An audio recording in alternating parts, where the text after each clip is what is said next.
Bueno, en realidad, en mi casa había una gran biblioteca.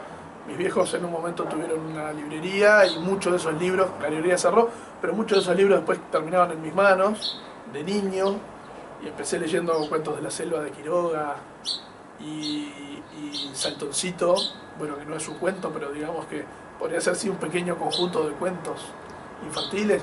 Luego Morosoli, y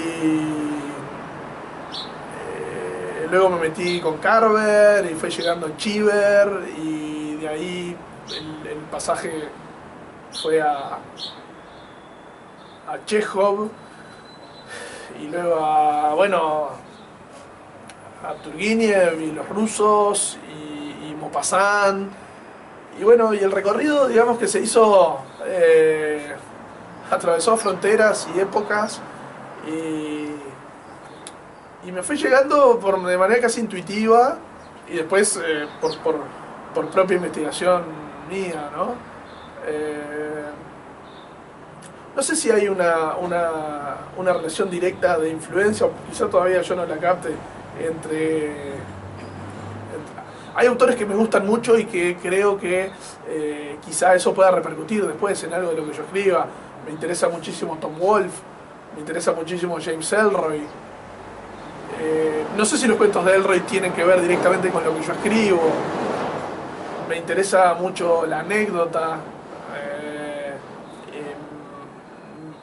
Uso el cuento como un mecanismo cerrado en sí mismo, que tenga anzuelos para que capten al lector, y me interesa mucho el cuidado de la historia, y me interesa el desarrollo de la historia, de los personajes. Y estoy eminentemente en contra de la presencia yoística del autor en el cuento.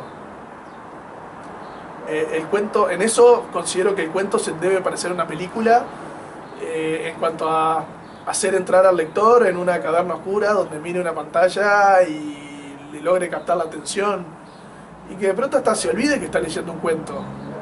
En primer sentido, ¿no? Luego, obviamente, lo que está viendo son letras impresas sobre papel. Pero eminentemente considero que el cuento debe tener una cualidad mágica de hasta incluso hacer perder un poco la realidad circundante. Me pasa a mí como lector, y a veces cuando leo ni siquiera me estoy dando cuenta que estoy leyendo. Y en ese punto de inconsciencia lectora, llamémosle, es donde se produce la magia.